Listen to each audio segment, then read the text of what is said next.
राजधानी एक्सप्रेस डिब्रुगढ़ दिल्ली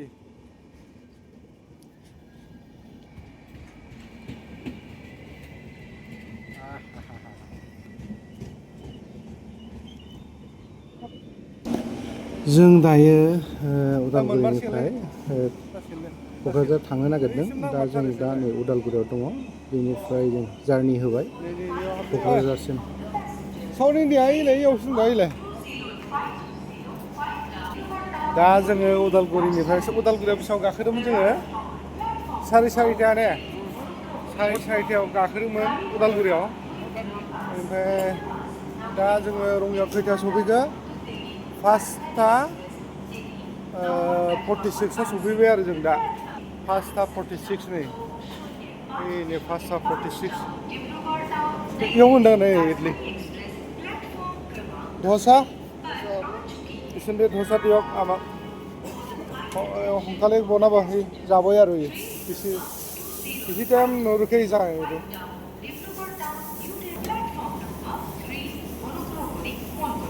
গাড়ী সংখ্যা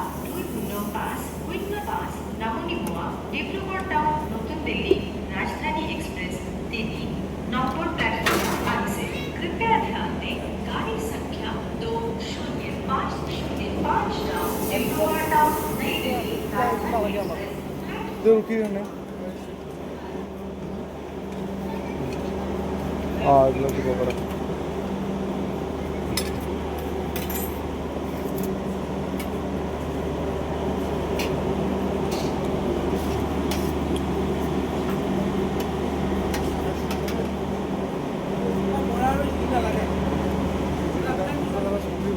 राजधानियाव फैनानै दा नै क'क्राझाराव हाबफैबाय फ्लाइअभाराव गाखोनोसै नै अखाया फ्रि फ्रि फ्रि हानाया जारलासो मोनबाय नै फ्लाइअभाराव गाखोबाय क'क्राझारनि रेलवे स्टेसनाव गाखोफैबाय जोङो दा खैथा जाखो दे आदा दावराया खैथा जाखो 8:58 होमबा खै घन्टा नांखो जोङो साराय सारिथानिफ्राय र' साराय सारिथा सारिथाखौनो हमथ' र' 4 5 6 7 8 होमबा सारि घन्टासो नांबाय ने सारि घन्टासो नांबाय आरो जोङो क'क्राझारसिम उदालगुरिनिफ्राय राजधानियाव खाय बिराद थाब सफैनाय जाबाय बिदि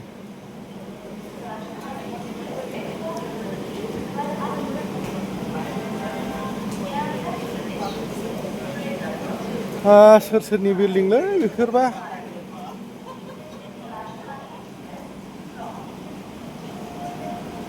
सोरनावबा आलासि जानो मोनलांबा एसे मोजां मोनगौमोन आरो बेयाव खुरमाबो गैया नालाय आंनि इउटिउबारनि लोगोफ्राबो लेंहरबायथारा फैदो जोंनाव साहा लोंनो होननानैबो लेंहरबायथारा ट्रेननि माबाया हनै ट्रेन दाबासो माथो बेलाय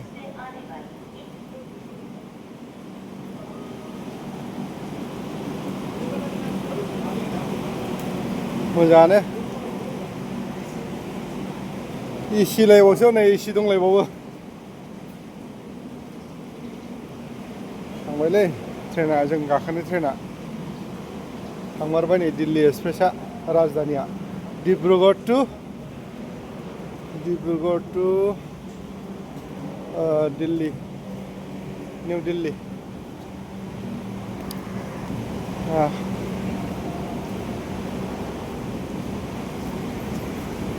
दा जोङो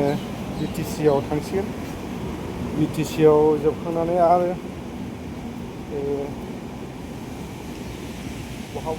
बड'लेण्ड आयुआरि गौथुम बड'लेण्ड फेडारेसन काउन्सिल नै बहा दंफैयो होनदोंना गासिनो बेनिफ्राय नैबे बड'लेण्ड हटेलाव हाबना दंफैयो आरो जों दा बेयावनो दा जानोसै बड'लेण्ड हटेलाव मोखांजों मोखां बेयाव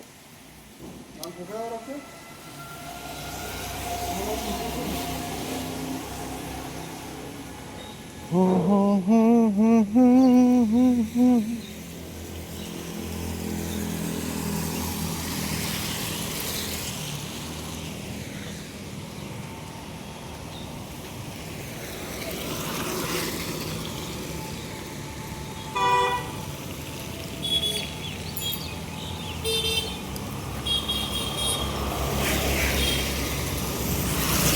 हानो नागिरलायालै जारलासो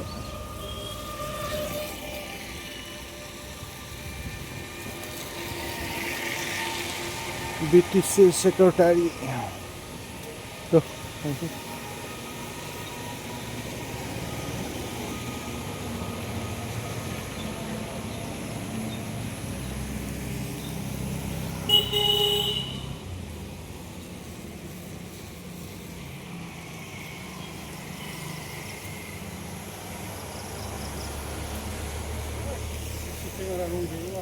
wah ya Bodoland Territorial Council dia